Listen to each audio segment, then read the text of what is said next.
بہت اہم سوال ہے آپ کا کہ اور یہ بہت اہم مبارک احساس ہے. یا اللہ اس احساس میں مجھے اور آپ کو اور ہم سب کو مبتلا رکھے کہ ہم اپنے کام میں جو بھی کام کر رہے ہیں اس کے اندر ہمیں یہ احساس ہو کہ اگر ہم سے غلطی ہو گئی تو ہم اس کا ازالہ کیسے کریں. اصل میں یہی وہ بنیاد ہے جس کی بنیاد پر آپ سے استغفار آپ کی زبان کا حال ہونا چاہیے.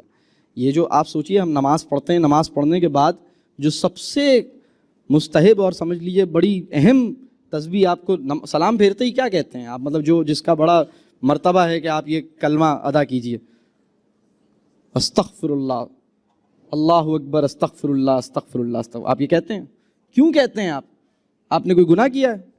آپ نے کوئی غلط کام کیا ہے؟ آپ تو نماز پڑھ رہے تھے، اس سے اچھا کام تو پورے دن میں آپ کرتے ہی نہیں. سب سے اچھا کام تو یہی کر رہے تھے آپ، اور نماز پڑھتے ہی آپ استغفر اللہ، استغفر اللہ کر رہے ہیں. اس کے پیچھے جو اسپرٹ ہے وہ یہ ہے کہ یا اللہ سچ تو یہ ہے اور حق تو یہ ہے کہ جس طرح سے مجھے نماز پڑھنی چاہیے تھی، جس طرح سے میں اپنے قلب اور اپنے ذہن کو آپ کے حضور میں پیش کرتا، سچی بات یہ ہے کہ نہیں کر سکا، مجھے اس پہ معاف کر دیجیے. اسی طرح بچوں کی تربیت کے اندر بھی اپنے لیے مستقل دعا کیجیے، اللہ سے دعا کیجیے، استغفار کی تسبیح کیجیے. اور اگر کوئی عمل آپ کی نظر میں ہے کہ میں نے اپنے بچے سے یہ غلطی یا کوئی غلط بات کی ہے تو اس کے ساتھ واضح طور پہ بات کیجیے.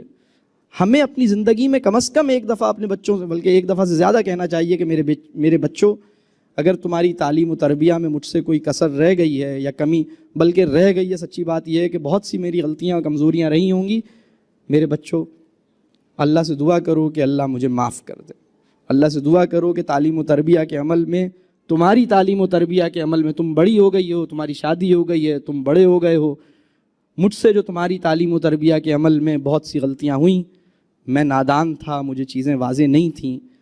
تم اللہ سے دعا کرو میرے بیٹے، مجھے خوف لاحق ہے کہ جب مجھ سے میرے معاملات کا حساب لیا جائے گا، اللہ سے دعا کرو کہ اللہ مجھے معاف کر دے. میرے بیٹے، میرے بچوں، مجھے معاف کر دیں. جب آپ یہ بات کہیں گے تو آپ کے بچے کو معافی مانگنا آئے گی. اس کے لیے بھی معافی مانگنا اس لیے مشکل ہے کیونکہ کسی نے اس سے معافی مانگی نہیں ہے. معافی مانگنے کا عمل بھی آپ اسی طرح سکھائیں گے اس کو. معافی مانگنے کا عمل اس طرح نہیں سکھائیں گے ان کو سوری کہو، جاؤ ان سے معافی مانگو، چلو معافی مانگو. اس طرح آپ اپنے بچے کو معافی مانگنے کا سلیقہ نہیں سکھا سکتے. معافی مانگنے کا سلیقہ اسی طرح سکھا سکتے ہیں کہ اس کا تجربہ بنے. بات واضح ہو رہی ہے؟ تو اگر کوئی بات آپ کے ذہن میں، آپ اپنے بچے سے کلیئر کیجئے، بیٹھیے، اس سے کہیے بیٹا مجھ سے غلطی ہوئی، میں نے آپ کو اس طرح کہہ دیا، مجھے ایسے نہیں کہنا چاہیے تھا. اس میں باقی یہ دعا بھی کیجئے، استغفار بھی کیجئے.